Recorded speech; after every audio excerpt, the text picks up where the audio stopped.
Okay, a very good morning, students. I welcome you all to this webinar today.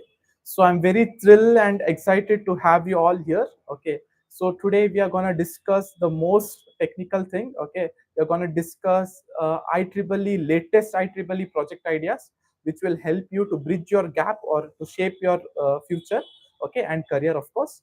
So I officially welcome you to this platform today.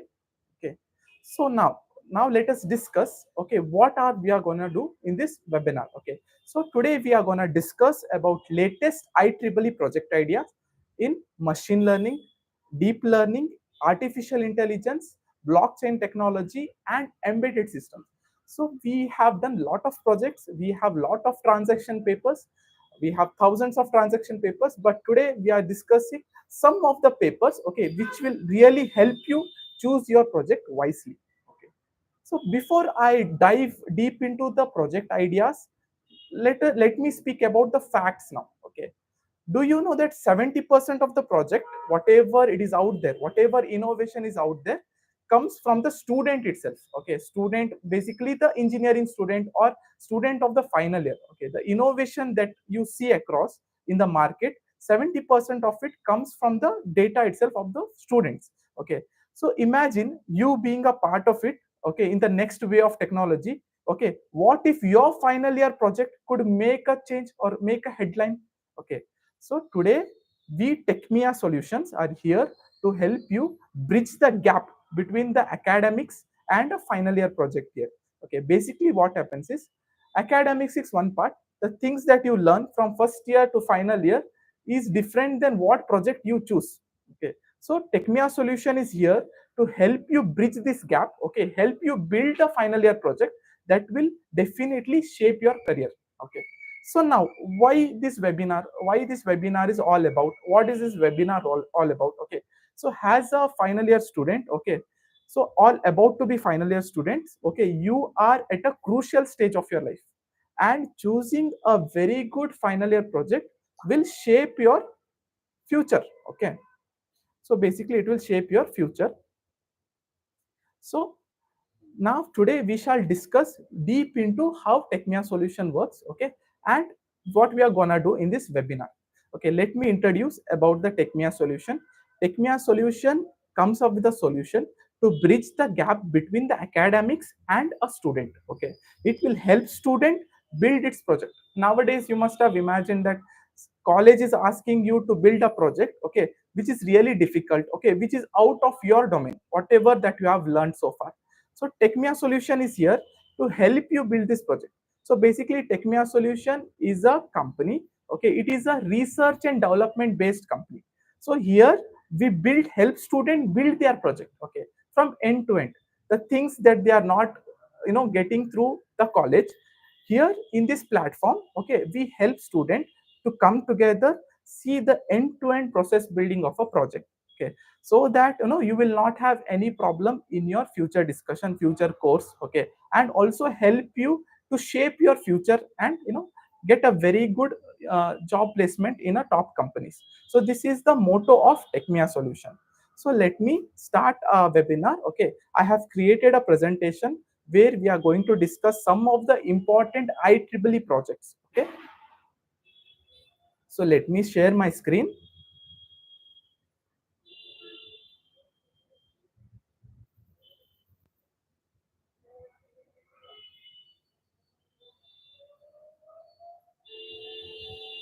So once again, welcome every student, okay, in this wonderful webinar, okay, where you will get to learn lot of project ideas. Okay, so we are discussing the latest IEEE project ideas, not the old one which are out there. So coming to IEEE, you must be knowing that IEEE projects, whatever it is an outcome of an innovation. Okay, so innovation gets converted into IEEE transaction papers. Okay, so IEEE projects is recommended because it comes with every year innovative ideas. Okay, and help us to do research and development on it. That's why the colleges have been asked to follow the IEEE criteria and follow the IEEE research papers. So you must be wondering, like, which project shall I choose for my final year project? Okay, what is the thing that I'm gonna do? Okay, so you must be confused in choosing your final year project. So Techmia solution is here to help you choose a very good project, okay, for a final year project, and help you build those projects, okay, in a very easy and very easy manner. Okay, so now let us start a webinar with the discussion. So today we are going to discuss lot of technologies, lot of technical things. Okay, so even if the technical things are above your mind, you don't have to worry about. Okay, we are just, I'll try to make this webinar as simple as possible, okay, so that you will have no trouble in understanding the papers. Okay, so coming with the first project, okay, this is a latest IEEE project. Okay, so what it is? A novel approach to predict blood group using fingerprint map reading. You must have seen that, this seems to be little bit, jargonic, or it seems to be little bit going out of my mind. So what is this? Let me break this project in a simple manner. Okay, so basically what we do, okay, we basically see fingerprint, we make use of fingerprint in predicting the output or predicting the blood group here. Okay, output is a blood group. Okay, so what is the problem statement of this project? Okay, so whenever you are using a project or deciding a topic, you should have a strong problem statement. Only then your project will be approved, right? Okay, you will have opportunity to get approved when you have a very strong problem statement. So I'm going to discuss you what is a strong problem statement and reason for choosing this project idea over it. Okay, so in the traditional method, what you do is, okay, if you want to collect a blood sample, or if you want to detect or know your blood group, what you do is you will have to undergo a process in the lab. Okay, you have to give your samples, then samples will go into chemical process, and from chemical process you will get to know your blood grouping type. Okay, so machine learning is here. Okay, machine learning is making human life easy. So what is machine learning doing and how it is helping it, okay, to predict your blood group? So basically, fingerprint will make use of fingerprint here. What fingerprint is? Fingerprint is a unique character in each and every human being. Okay, you should also know that every fingerprint has its own kind of blood group. Okay, it is mapped with, so this kind of fingerprint has this kind of blood group. Okay, other pattern of fingerprint, so every pattern whatever it is there will have the different blood groups there. Okay, blood grouping will be different. Okay, it will be mapped with the patterns of your fingerprint. So basically how we are gonna do, okay, I will explain you this project in a very simple way. Okay, so coming to this project, first thing what we are gonna do is we have to download the data set, okay, which will have features and target. Okay, what is this features and target? I'm not able to understand what it is. Okay, I will make it simple. So in a data set is basically of a rows and columns. Okay, a data set will have a column, okay, and it will have a rows. So in columns you will have two types of data sets. Okay, first is a feature, another is target. So whatever independent values that you, or independent columns that you find is called as features in machine learning. Okay, and whatever the dependent variable or dependent column you find in a data set is called as a target. So basically we'll collect the data set which has got features as well as target. So target will be basically of a classification. Okay, so now what is classification? Let me walk through machine learning now. Okay, so today in this webinar you will not just learn what is the project idea that we are going to discuss. You will also learn the basics of machine learning. Okay, what are the steps involved in the machine learning? Okay, so this is what you're gonna learn in this webinar. Okay, so coming to machine learning, you should understand that machine learning are of three different types. Okay, one is supervised, another is unsupervised, third is reinforcement learning. Okay, so what is this? I'm not getting any insights about this. Could you please explain me? Okay, so as simple as that. Okay, supervised machine learning is a type of a machine learning where you will have a target column as well as feature column. You will have a label already given in the data set.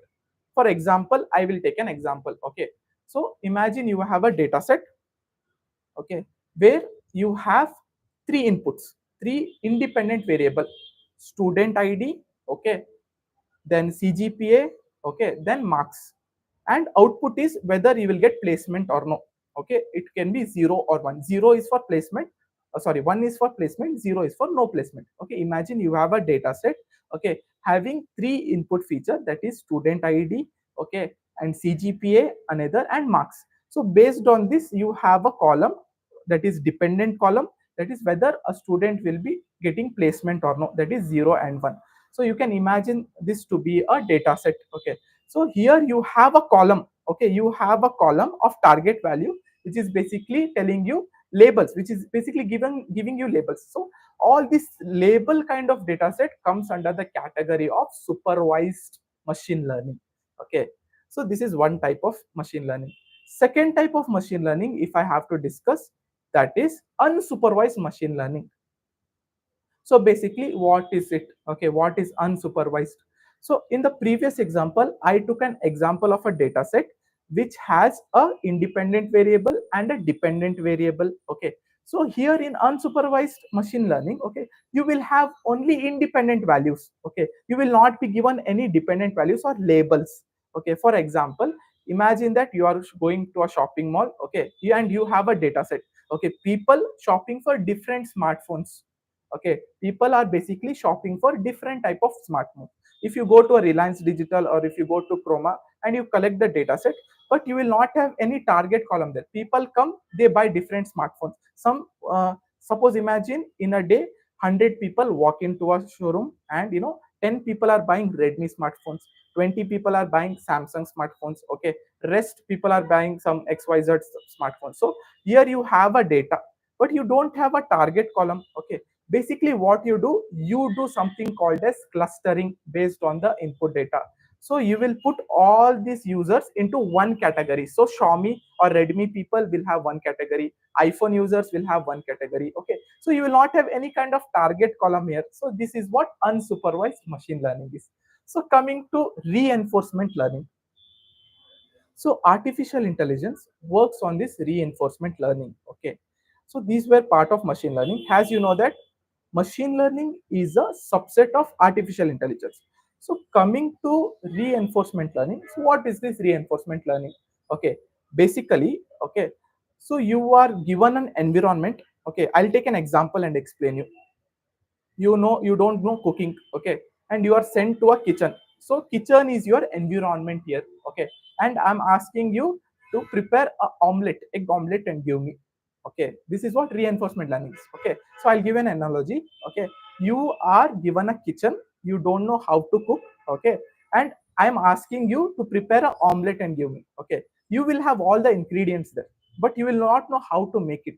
So based on your making, I will give you credits or I will give you rewards. Okay, if you perform good, you will get reward. Okay, and if you don't prepare it properly, you will not get reward. So based on this reward system, okay, a model tries to learn. Okay, when a more reward is given, model tries to go in the same direction. Okay, it will try to become more and more better and better by giving rewards. Okay, another example, if I want to explain reinforcement learning, is what you do. Okay, imagine you have a pet dog. Okay, and you are asking it to get the ball.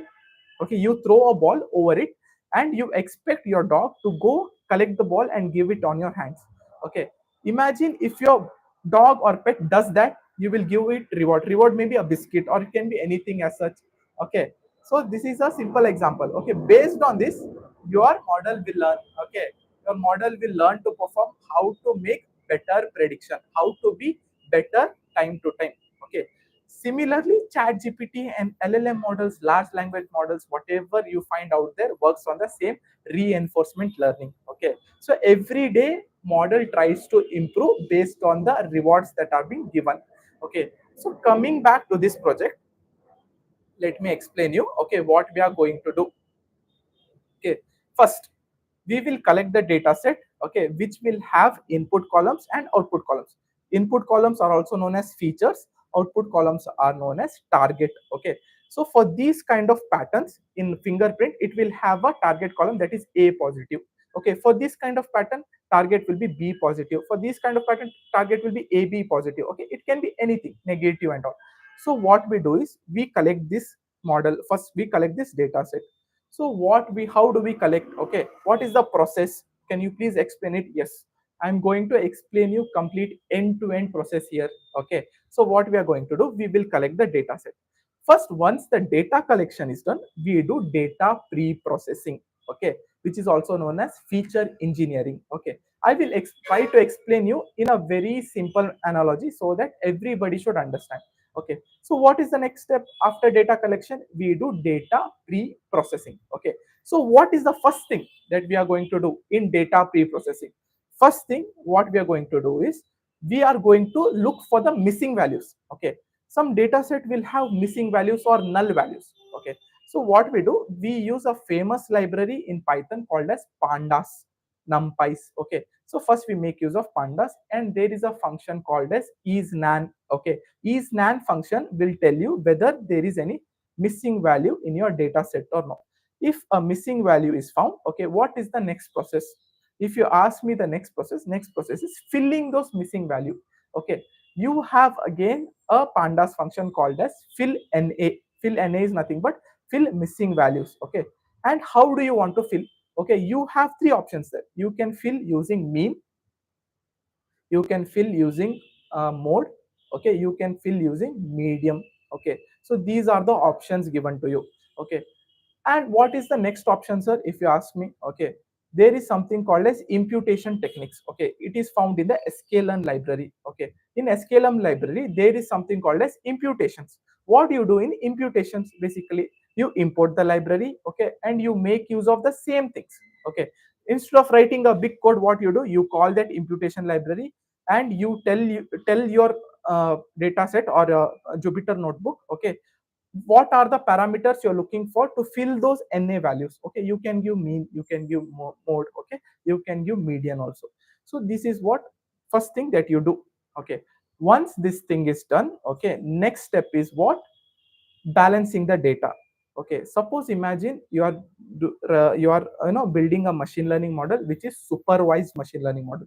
So when it comes to supervised machine learning model, as I told you, you will have input column as well as output column, which are known as labels. Input columns are known as features. Okay, so here in the output column you will have something called as two types. Okay, what is those two types? One is regression based. Okay, regression based target column. Another is classification problem. One is regression, another is classification. So what is this regression, sir? What is this classification, sir? Let me explain you. Okay, if your values are continuous, okay, suppose imagine, okay, I am giving you 1 week of data set of Bangalore region. Okay, and it will tell you whether the it will tell you the rain target column. Okay, today it rained these many millimeters. Okay, yesterday it rained these many millimeters. Okay, so day before yesterday it rained these many millimeters. Okay, so based on this continuous value, whether, tell me, you will ask a machine learning model, tell me what is the probability or what is the prediction that it will rain on Monday. So it will give you a value. Okay, so these continuous values are called as regression problems. Okay, coming to classification problems, as I discussed. Okay, placement, your placement is going to happen yes or no. Okay, 0 or 1. Okay, so these are what? 0 and 1. Okay, good, bad. Okay, blood grouping. So blood grouping comes under classification problem. Okay, basically it is a classification problem because you are grouping the values here. Okay, so some fingerprint will have this group A positive, some fingerprint will have B positive. Okay, basically there is no continuous target column here. Okay, you are classifying the model here. Okay, classifying data set. Okay, solving a classification problem. So this falls under a classification supervised machine learning problem. Okay, so once the feature engineering is done, what you do is you handle the balancing. Okay, so now that you have a target column, okay, that is 0 and 1, 0 and 1, 0 and 1. Imagine that, okay, in the context of blood grouping you have A, B, O, A positive, B positive. Okay, these are all target columns. Okay, or classifications basically. So what you do first? Okay, so you see what is the value counts. Okay, there is a function in pandas that will tell you the value counts of it. Okay, O positive, AB positive. Imagine that O positive is 100, AB positive is 10. Okay, B positive is 20. So here you can see there is a biasness in your data set. Okay, so what you do, you have something called as down sampling, up sampling techniques. Okay, So whenever there is a imbalance in your target column, okay, or whether there is a biasness in your target column, okay, you have to fix it, or else your machine learning model will not be able to predict better predictions.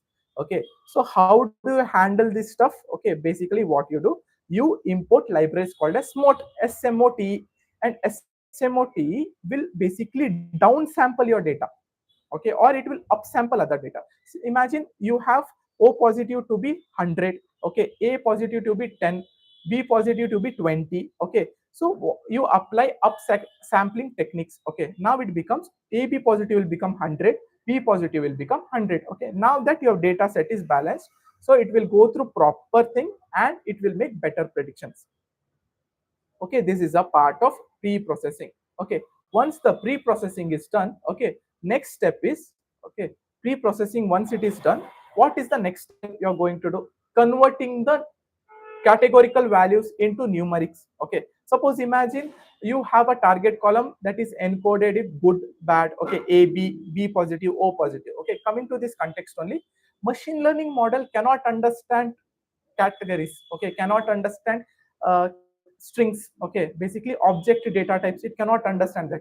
What machine learning model will understand is only numbers. Okay, so what you have to do, you have to assign a number to your category. Okay, so what is this, how do you assign? You will do encoding. Okay, basically you will do encoding. So what are the techniques in encoding? So in encoding you will have different techniques. One is nominal encoding, another is ordinal encoding. Okay, so encoding is, what is encoding? Conversion of your string data type to numeric data type. In the context of this particular research paper, okay, what you do is A, B, 0, oh sorry, O, okay, these are all your categorical values. Okay, what you do, you convert this categorical into numeric values. So you will assign A to be 1, AB to be 2, okay, O to be 3. So this is what encoding is. Tell me, sir, how will you do encoding? Okay, again, you have a library in machine learning called as sklearn. Okay, so using sklearn, you can import one hot encoding library. Okay, using that library, you can convert it easily. Okay, you just have to pass your data frame into it and it will handle all the encoding methods. So this comes under feature engineering or pre-processing. Okay, once the feature engineering and pre-processing is done, now it's time to split the data. Okay, so how do you split the data? There is a rule. Okay, 80% of your data will go to training, 20% of your data will go to testing, as simple as that. So how do you split it? Okay, you have a library in sklearn called as train test split. Okay, you call that library. Okay, you first you decide x and y. X is your all independent variables, y is your dependent variables. Okay, and you pass that library and you create 80-20 ratio. 80% will go in the training, okay, sorry, training stage, 20% will go in testing stage. Okay, once the splitting is done, now it's time to train the model. Okay, you import all the famous machine learning algorithms now. Okay, which are those? Okay, you have logistic regression, okay, you have decision tree, you have linear regression, okay, you have random forest, XG booster. Okay, there are many such algorithms which we use in machine learning. So since this is a blood grouping concept, comes under the classification problem. Okay, we take care of logistic regression, decision tree, and random forest. Okay, we cannot use regression here. Okay, linear regression is used for regression based problems. So here we have to focus only on classification based problems. Okay, what we do, we use these methods, these libraries, and we train the model. Okay, we check the accuracy. Once the model training is done, we check the accuracy with the testing, 20% testing types. Okay, once this is done and 20% is done, we check the accuracy of it. Okay, once the accuracy is done, we give the new inputs and ask it to predict the outcomes. Okay, if your model is able to predict the outcomes properly and if you have got accuracy more than 90%, what you do, you export the model. Okay, so how do you export the model, sir? It is very simple as that. Okay, you use something called as pickle. Okay, pickle is a library in Python which will help you to export the trained model. Okay, then later on you can deploy it in Django, you can deploy it in Flask, okay, in AWS, okay, in MLflow, whatever you can do after that. So this was the discussion of this first paper. Okay, I hope it is understood.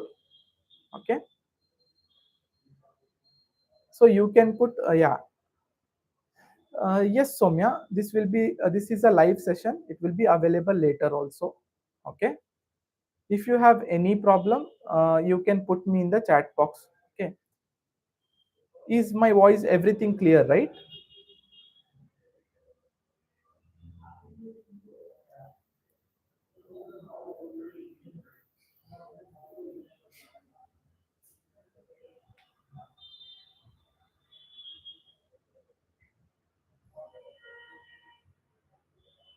Okay.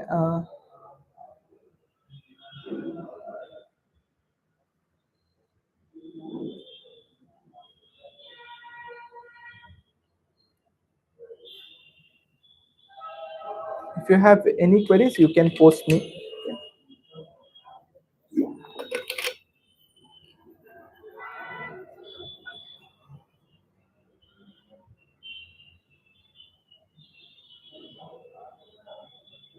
Okay, then. So we will move to the next research paper. Okay. So this was the explanation which I was giving you. Implementation paper on UPI fraud detection using machine learning. Okay, even this is a novel research. Okay, IEEE latest released paper. So what is it? So what is the problem statement? Okay, so nowadays you know that UPI transaction are at boom. Everybody wants to use UPI. Okay, nobody wants to carry cash. Okay, so when the usage is more, when the popularity is more, obviously things risks start to increase, and your things can start becoming vulnerable to fraud detection. Okay, so how we are going to solve this problem? Okay, we are using machine learning here. Okay, machine learning will basically detect frauds. Okay, so how machine learning is going to help? Okay, first, it is crucial, so your account should be safe. Okay, make it crucial to detect fraudulent activities. Okay, so what ML model will do? ML model basically will analyze the improper values. Okay, like suppose it will check the data set, it will go through the data set, and it will find whether there is any kind of mismatch or anomaly in the data set. Okay, suppose you are doing normal transaction of uh, 10 rupees, 20 rupees, and suddenly you have a data set, we are doing 10,000, 20,000 rupees of transaction. Okay, so we will find such outliers. Okay, basically this is called as outliers in the statistical terms. Okay, so if the data set is outside a bound, okay, it is called as an outlier. Okay, so how do you analyze it, sir? Okay, I will give you a simple example over it. Okay, using a code, you can use Matplotlib. Okay, Matplotlib or Seaborn.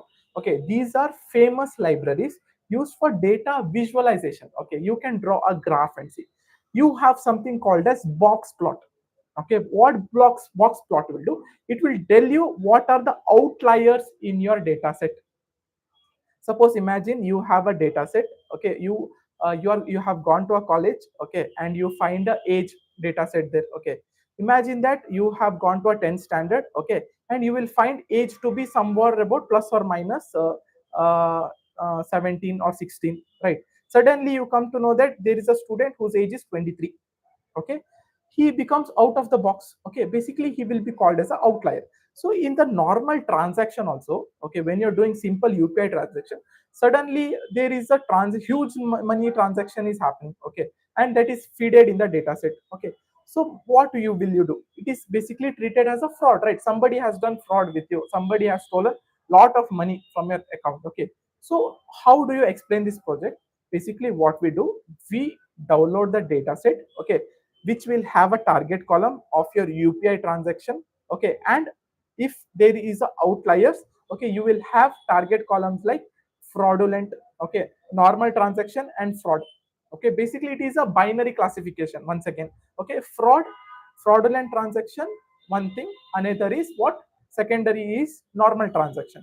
Okay, you will have a data set, it will have both fraudulent as well as this, and same process whatever I explained you in some time back. Okay, you will do data processing, pre-processing, then data, once data processing is done, splitting of data is done, once splitting is done, data training takes place. Okay, once data training is completely done, you do deployment. Okay, this is as simple as that. It is a very easy project. Okay, you can choose this. So this is what I was trying to explain. What you do, first you do data collection, then you develop a model. Okay, now your model will learn from the data set and it will detect, okay, if there is a transaction. Okay, so you have to deploy. How do you do it? Okay, you have to deploy it on the real time. Okay, so basically you deploy your model in the real time. Okay, once the model is deployed in the real time, it will analyze your transaction. Okay, and it will give you alert message if there is a huge transaction that is happening. Okay, you will get a notification. Okay, so basically we can use machine learning model to give you alert notification. Okay,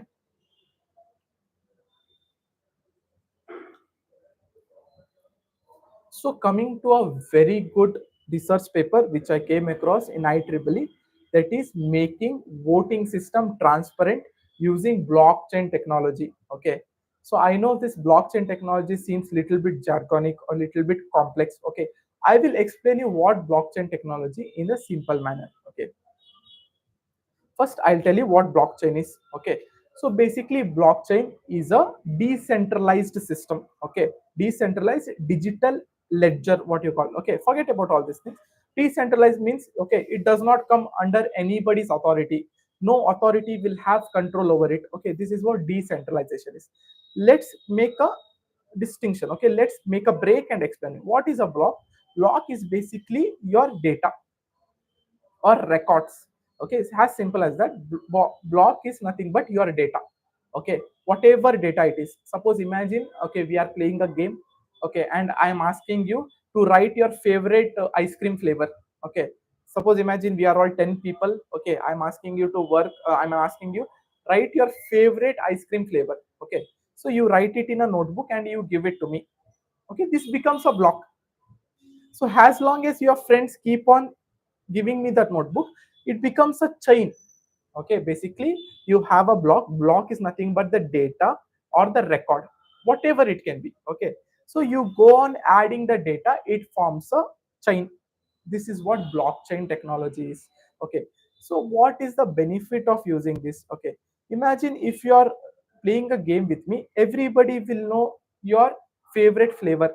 Okay, so once you write it down, suppose imagine I am the part of it and I write vanilla is my favorite ice cream or flavor. Okay, and everybody will know that I have written vanilla.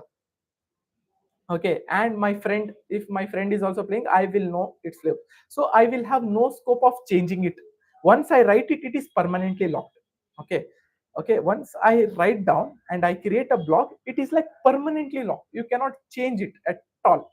Okay, so this is how blockchain is. Okay, imagine how beautiful this system is. If you apply it across everything, okay, you can make wonders out of it. Okay, you can never lose data. Nobody can hack your system because it is decentralized. It does not come under anybody's authority. Completely decentralized system. Okay, so in this contest, how you are making your voting system transparent using blockchain? Okay, I'll explain it. So basically, now that you know, if you have read the newspaper, okay, government is planning to make one nation, one election. Okay, so how this thing is going to solve a huge problem, I'll explain you that. Okay, voting issue. So you must have first raised the problem statement. What is the problem in the existing voting? You must have known that in the newspaper, EVM machines got hacked.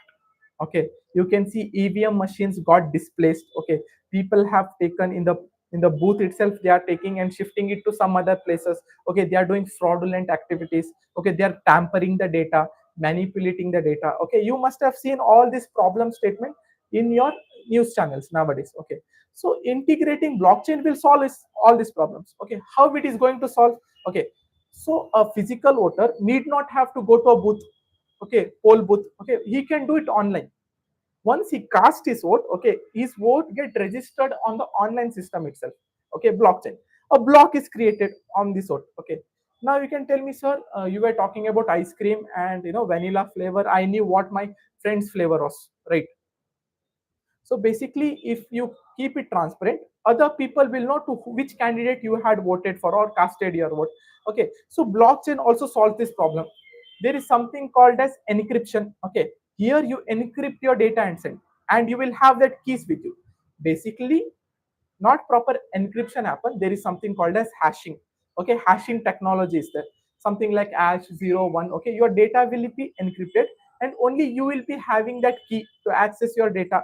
Okay, similarly all the voters will go on voting, and a very big blockchain is formed. Okay, so here the main person, okay, who is handling this won't be a booth anywhere, it will be directly a election commission. Election commission will have all the data, and he can write, he can candidate has lost. Okay, when this system starts to get integrated, voting system can be made very easily, you can streamline the process very smoothly. Okay, and opportunity for fraudulent activities, or opportunity for EVM machines getting hacked, and all those things can be minimized. Okay, this is going to solve a huge problem that is still out there in the market. Okay, this is a very good project. Okay, so how we are going to build it? Okay, it is very simple. You can create a website. Okay, you can use a dynamic website. Okay, use Flask, use Zango. Okay, you can do registration of it, and you can basically add nodes is nothing but blocks. Okay, you can add 3 4 computers. Okay, suppose you are of people, four people will have different systems. Okay, and whatever you vote, whatever the vote you cast, okay, will be recorded in the block, and your friend will be able to see not your vote, okay, but that you have voted for some candidate. It will be in the hashing format or encrypted format. So basically, like in this, you can track who all have voted. Okay, you need not have to even go to a polling booth physically. Okay, you can sit at your home and you can cast your vote. Okay, this is going to solve a huge problem if brought in the limelight. Okay, so basically blockchain is about decentralized trust. Okay, voters participation can also be increased. Okay, imagine there are some adult old old age people who cannot physically go to polling booth. Okay, or they have to make use of postal ballot, all those things. Okay, it is better, right? At home you can cast your vote and all those things. Transparency can be increased, election commission will have all the data. Okay, and nobody can tamper or manipulate your data. And there is a huge cost reduction also. Okay, this can be a very good project you can take up in your final year.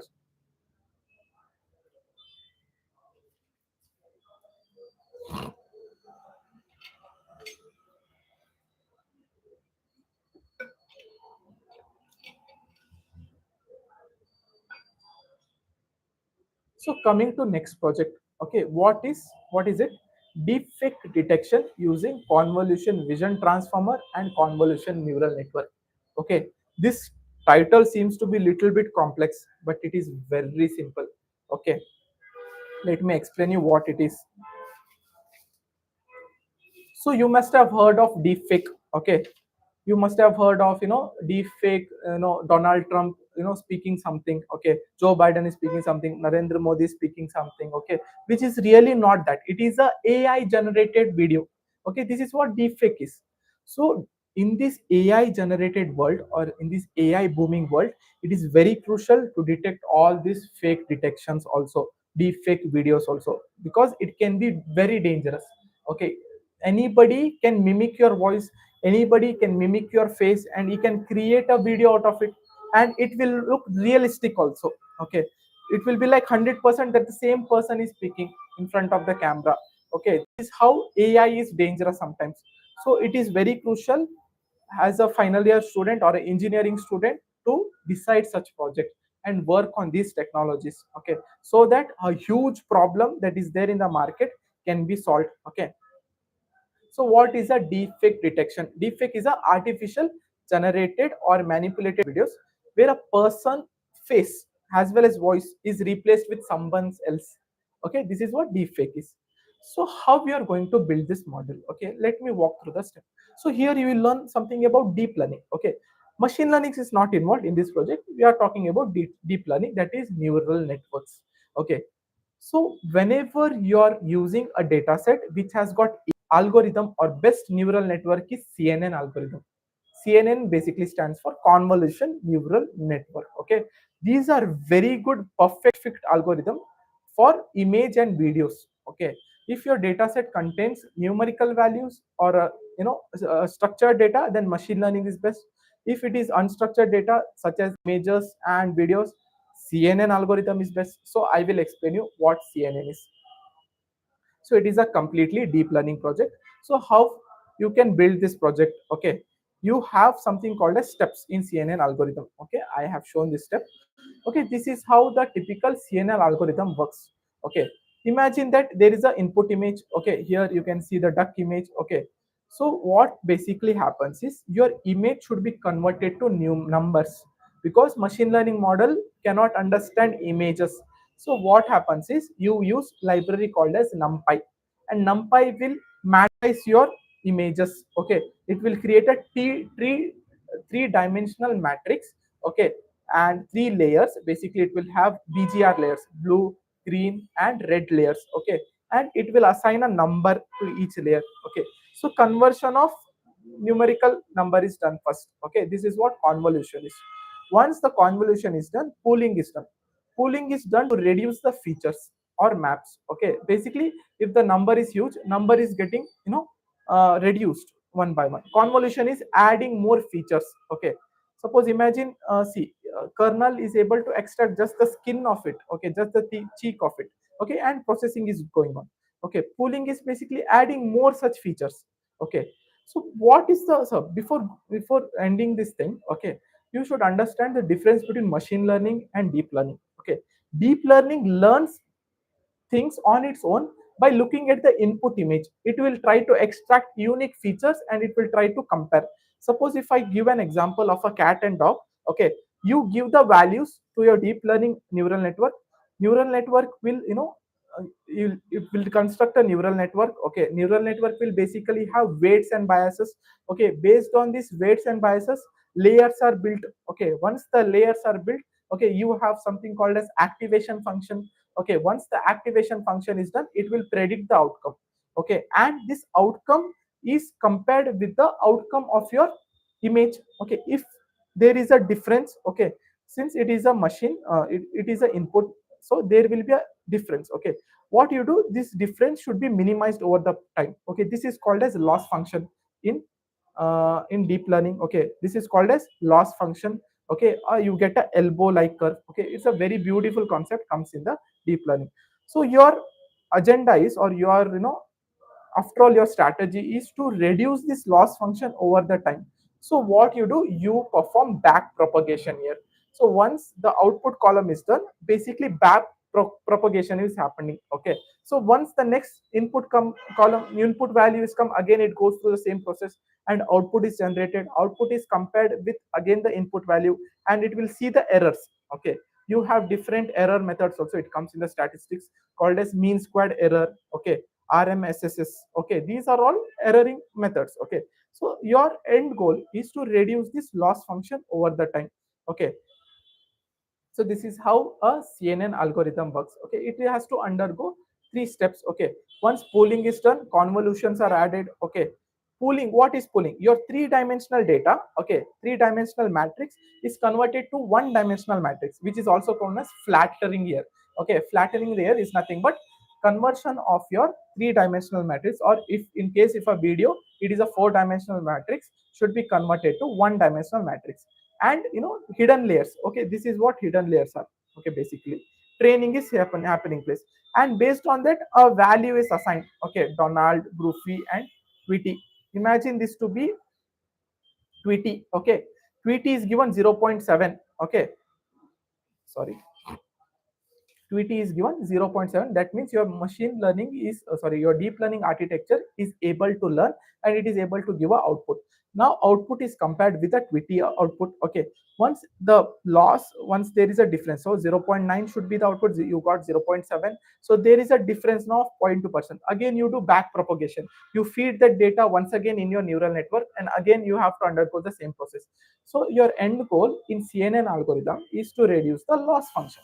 Okay, and this, how do you release this back propagation? Runs in a epochs. Okay, so whenever you train a CNN algorithm, okay, it runs in a epochs. Okay, and 10 epochs, 20 epochs. Okay, whenever you're running the epochs over the time, you can see your loss function is getting minimized.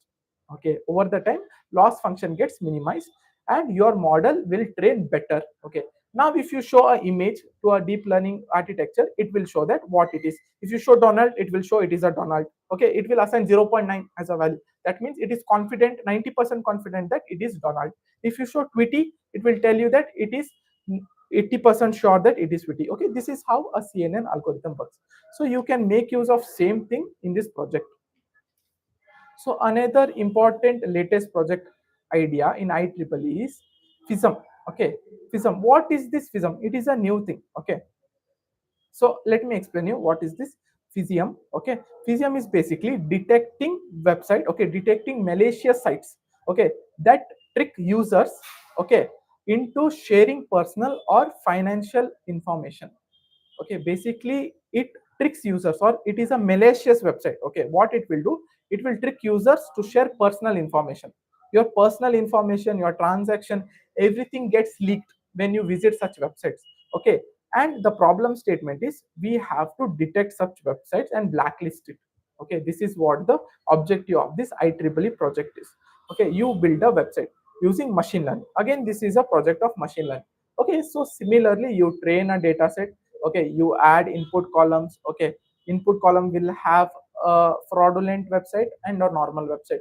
It will understand, study the pattern, and you can deploy this model in the real time. Okay, and whenever you're visiting a website, it will alert you. It will tell you, oh, this is a Physium website. Okay, it is a malicious website, don't visit this website. Okay, you can get a real time update if you integrate this machine learning model in your website. This is the project all about. Okay, feature free detection. Okay, analyzing website waiver and user interaction to specify suspicious patterns. Okay, you can have a data set and you can train a data set on this. So another big problem in the industry nowadays is what? Okay, so many people in India, almost 2 out of 10 people are facing kidney disease. Okay, so this is a problem statement. How do you explain the problem statement? Okay, chronic kidney disease. Okay, it is a severe health condition where the kidney loses its ability to function properly. Okay, and if it is not detected early or detected on time prior to the exaggeration, it can lead to severe issues. Okay, so how a machine learning model is going to help, let us now understand. Okay, so what do we do? Okay, in this project, what you can do is you can download a data set. Okay, basically a data set will have the input column and output column. What will be the feature column here? Feature column will basically have all these features. It will have age, weight. Okay, then whatever parameters that are required to check the kidney health. Suppose keratin. Okay, I think keratin is used. Okay, then albumin is used. Okay, so there are many such parameters which we can make use of. Okay, whenever you are trying to build a model using this thing. Okay, so you have a model. Okay, you have a data set which where you have features, all the features, and a target column. What should be your target column here? You have disease or no. Again, it is a binary classification machine learning project. Okay, so target column is one thing, and sorry, feature column is one thing, target column is one. So you download such data. Okay, then what you do? You do data pre-processing. Data pre-processing is nothing but cleaning the data, removing the null values, balancing the data, encoding the data. Once this is done, okay, you do data splitting, and once the data splitting is done, you train the model directly. Okay, this is how the project it is. Okay, so this project is very crucial. Okay, if you don't have to go to lab all the time. Okay, in order to predict whether you have a chronic disease, kidney disease or not, what you can do is, okay, you can just sit at home. You can create a mobile application or a website. Need not be a mobile application itself. Okay, you can create a website also. Okay, so how? Okay, you train a model, you deploy a model on the website. Okay, now it's time for you to give all the input values. You can give your age, you can give your weight, creatinine. Okay, whatever parameters are there. Okay, all that things you can give. Okay, once it is given to the model, okay, it will predict how likely you are, how likely you can get this disease. You are about to get this disease. Okay, based on that you can take early precautions. Okay, so in this process you can save lot of things. Okay, you can save money, you can save your health also. So this is very important thing. Okay, using machine learning in the health records also. Okay, in the health domain also. So now you can see how machine learning is so beautiful. Okay, it is integrated across all domains. Okay, we have seen in the banking domains also, transaction it is there. Okay, we have seen in the voting system also, you can integrate blockchain technology. Okay, now coming to health also you can use machine learning. Isn't it such a beautiful concept machine learning is? Okay, it can save lot of your time, lot of your resource also. Okay, so this is what you do. You gather patient data, medical records, everything. Okay, you do feature engineering, then you train the model. So coming to the next project idea that you can take in. Okay, drug recommendation system based on sentiment analysis of drug review using machine learning. Another a beautiful machine learning IEEE paper. Okay, so sentiment analysis is an old concept, I agree that. Okay, but here you're doing something new. Okay, you are using health domain here. Drug recommendation system based on sentiment analysis of reviews. Okay, imagine, okay, you want to buy some medicine from online. Okay, from e-commerce website or from any kind of pharmacy website, pharmacy, maybe Medflix. Okay, whatever it is. Okay, you have third party website, okay, which are offering you medicines. Okay, so what this machine learning model, how, what is the problem statement here and how machine learning is solving your problem? Problem statement is, imagine you have no idea, you have been asked to take a drug or buy a drug from online platform. But when you see, you will find thousands of reviews which are, not properly processed, not properly organized. And making an informed decision is very difficult when you have such a big data, and no proper uniform decision can be made whether should I buy this medicine or no. Okay, so what you do is you create a machine learning model. Okay, using sentiment analysis. Okay, what this machine learning model will do, it will analyze the review. Okay, it will go through all the 1,000 reviews. Okay, and it will do sentiment analysis. Okay, so what are the steps involved, sir? Okay, let me explain you this. First, your feature should have drug name. Okay, review text, patient rating. Okay, and some additional information like age group. Okay, dosage, everything. Okay, one.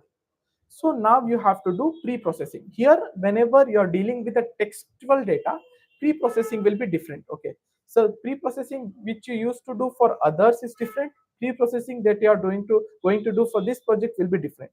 So what you do? Okay, you will clean the data text. Okay, so data text data should be removed. Okay, like, you have to remove all these punctuation marks, you have to remove commas. Okay, special characters. So basically you have to clean that data first. If you are giving to a machine learning model to do predictions, you have to prepare that data according to machine learning standards. Okay, so first thing what you do is you remove all these punctuations, you remove all this special character, this cleaning you do. Okay, so once this thing is done, okay, you do tokenization. Basically imagine, this you have a review that this is a very effective drug for cancer disease. Okay, so what you do is you perform NLP or you perform tokenization here. Tokenization is nothing but breaking the word. Okay, this will be given one token, this drug will be given one token, is better for, okay, better, you found a word better there, so it will be given one token for curing cancer, something like this. Okay, so basically your textual data should be tokenized. Okay, once the tokenization is done, stemming is done. Okay, in sentimental analysis you have something called as stemming. Okay, what is this stemming? Converting your word, okay, to their base value. Okay, suppose imagine working. Okay, this is working fine. Working should be converted to work. Okay, to avoid confusion. So this is what stemming is. Once this data is cleaned properly, next thing that you do is LSTM, training the algorithm. And best algorithm for sentimental analysis is LSTM. What is LSTM? Long short-term memory. Okay. So models can be used to classify the sentiments. Okay. So it is an algorithm in deep learning. LSTM is an algorithm in deep learning which is used with the textual data, okay, to make predictions. So when it analyzes it, you deploy this model in the website. okay, and just give the drug name and it will tell you based on all the reviews, it will tell you whether you should buy or not. Isn't it how easy it is for you to make uniform decisions, okay, by data, whether it is buy a medicine, whether it is really crucial or no, okay. This is what it is. So sentiment analysis, this is what I was talking about. Okay, you can make data driven decisions. Okay, patient safety can be monitored. What if you end up buying a wrong drug? Okay, it will be harmful for the patient itself, right? So based on analyzing the huge data, okay, you don't have to analyze. Okay, sentiment analysis along with machine learning will do it for you, and it will give you, it will whether tell you whether you should buy this drug or no.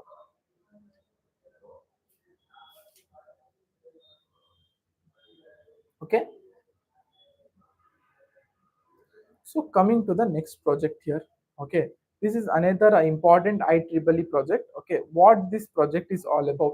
It is like using blockchain for electronic health records. Okay, we have spoke more about machine learning. Okay, so now let us focus about blockchain technology. Okay, how important blockchain is. Okay, to aid and advise in your, solving your problem statement and all those things. Okay, so let me discuss the problem first. What is this project? What is the problem statement? What are the steps involved in this and how you can build this model? First thing, okay, electronic, what do you mean by electronic health record? It is like storage of patient history. Okay, so when you are storing a patient history in any kind of hospital, it is stored in the hospital's database. Okay, it can use SQL or no SQL, anything as such. Okay, will not go deep into it. Okay, it will be stored as a in a database, right? So once it is stored in the database, you should feel that it is vulnerable, also vulnerable for the data misuse. Okay, anybody can misuse, anybody can do anything over a patient health record. Okay, so how blockchain is going to solve this problem? What you do is you create blocks. Okay, whenever you are going to a hospital, suppose imagine Alice is a patient. Okay, she is gone to a hospital, and what will do, doctor and patient, okay, doctor will write the report, okay, online, all medical history, medicine, whatever it is, and he will add it in a block, and this block gets added now. Okay, once the data is added, you cannot change it at any cost, nobody can change it. So basically when the data is getting added in the blockchain, it will be hashed. Okay, it will be encrypted very easily, anybody can encrypt it. Okay, so once the data is sent to a blockchain, okay, encryption will happen. Okay, basic simple encryption will happen, okay, of your data. Once the encryption is happened, okay, you can store your health record there itself. Imagine tomorrow you are going to some other doctor. Okay, again you visit the doctor, doctor will prescribe, write medicines, again he will send the data to the same existing blockchain. So basically what happens, you will have your own blockchains here. Okay, and this blockchain will be so safe and secure that no third person can see it, no third person can tamper it, no third person can hack it at all. Okay, using this, okay, you can create novels. Okay, your chances of data getting misused or data getting leaked is very low when you use blockchain technology. Now you can see, you can use machine learning in different domains. Now you can use blockchain also in different domains. Okay, we saw in the voting system, now we are using in the health record. Okay, this is a very good project you can take up. Okay, you can discuss with your teachers and take up also. So this is what it is. Blockchain, I explained you. So this is what medical health record will have its own blocks. Okay, here you can see. Okay, so every patient will have its own blocks. Okay, and these blocks are recorded in all the nodes. Okay, whenever I'm talking about blockchain technology, okay, you should think that there are multiple computers involved. Okay, multiple computers, multiple technologies are involved, multiple nodes, these are called as ledgers or nodes. Okay, so if a patient data is getting recorded in the blockchain, okay, the admins can see it, that new data is going to add in the blockchain. Okay, and they can witness all these things. So hashing, when it comes to hashing, only user, suppose Alice will have the key and doctor will have the key. Okay, but if the doctor misuses, then it is, out of the context. Okay, but make sure, okay, it is at the right hands. Okay, doctor will have the key because he is going to send the data in the blockchain. Okay, he has to encrypt and he send, so he has to put key and send, and Alice will have its own key.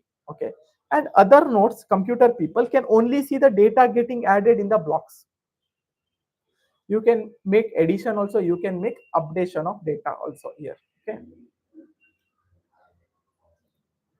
Okay.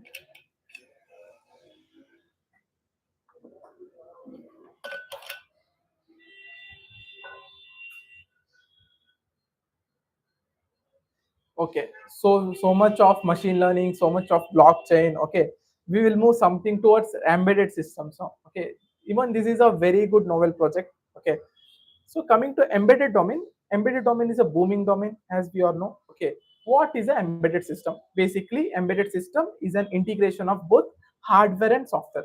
Okay, you as a computer science graduates will only know software part of it. Okay, but embedded system people, suppose ENC people, they will know both hardware and software. And future is more about embedded system, if you ask me. Okay, AI can eat all of your jobs. Okay, that is a different story. But when it comes to electronics or whatever you see across, okay, it is all embedded system also. If you have visited a mall, okay, and you have seen a automated taps there, if you keep your hand under it, okay, a water will come out. So this is a simple example of an embedded system. Okay, you will have sensors integrated into it, you will have microcontrollers. Basically sensors will keep collecting the data. Okay, and microcontroller will on or off the data. It is like basically like a traffic light. Even in the traffic signals, what you see, even it works on the concept of embedded systems only. Okay, it will have both programming. Okay, basically what you do in embedded system, you take a microcontroller. It may be Arduino, it may be MCU. Okay, it may be any kind of microcontroller. Okay, there are a hell lot of microcontrollers that make a lot of microcontrollers are there out there in the market. So what you do, okay, you take the microcontroller and you dump the code into it. So coding is done and physical hardware is also there. So you integrate both the things and you connect all the sensors to the microcontrollers. Okay, this is how beautifully the embedded system is. Okay, so coming to Raspberry Pi for image processing education. Okay, what is this research paper all about? Okay, so let me explain you. Before going deep into this research paper, you should know what Raspberry Pi is. Okay, so as simple as that, Raspberry Pi is a low cost computer. It is a credit card sized computer, credit card sized CPU, whatever you can call it as. Okay, you don't have to carry big CPUs and go. Okay, it is a low cost, okay, CPU which acts as a computer. It's a computer itself. Okay, it has ports. Okay, it has HDMI cable slots. Okay, it will have Ethernet slots. Okay, you can insert mouse into it, you can insert a monitor into it, you can insert keyboard into it. So basically it is a credit card sized computer. Okay, so what is the operating system, sir? Okay, Raspberry Pi has come up with its own version of operating system. These are all Linux based operating system. Okay, because Raspberry being a lightweight computer, okay, you cannot install Windows operating system into it because it will take lot of space and it will be costly affair also. So since Linux being open sourced, okay, open source operating system, easily you can install operating system on the Raspberry Pi. Okay, Raspberry Pi has come up with its own version of operating systems. Okay, that is bookworm version. Okay, bullseye version. Okay, these are many versions that Raspberry Pi is releasing. Okay, every year you find a new release. Okay, so it works on the operating system that is Linux based operating system. So once this was a brief introduction of a Raspberry Pi. So you will have something called as camera slot there. Okay, you can add camera also on the Raspberry Pi. Okay, if you find time, okay, you can go to Google and just see how Raspberry Pi looks like. Okay, so you can add a camera session also. So this project is basically doing image processing. So whenever you see image processing in the project, you should think of OpenCV computer vision library. As simple as that. Image processing, something like image detection. Okay, something related to image. So when you are seeing image in any research paper, you should always think of OpenCV library. What is OpenCV library? OpenCV is nothing but computer vision library. It is a library in Python used in computer vision. It is like having giving eyes to the computer basically. Okay, your these many days computer used to only do processing. Now you can give eyes also to the computer. Basically robots, Tesla cars, okay, whatever self-driving cars, whatever robots you find, works on the principle of open CV itself, computer vision itself. And computer vision plays a very crucial and important role in this entire architecture. Okay. Okay, so coming to computer vision, okay, computer vision is a very booming domain, okay, in the IT industry, okay, and people are making lot of advances in computer vision, okay. Robotics comes under computer vision, self-driving cars comes under computer vision. Basically, what you do, what is image processing here, okay? So basically, whenever you're doing computer vision, okay, you will have something called as image processing, okay. So basically, it's as simple as that. Image processing is processing the images, okay, running a CNN algorithm and using it. Okay, this is what image processing is. Okay, so this works on the CNN algorithm only and integrated with the Raspberry Pi. Okay, you can use TensorFlow here. Okay, TensorFlow is a library used in CNN algorithm. Okay, used widely used in image processing. Okay, TensorFlow is a famous library you can make use of.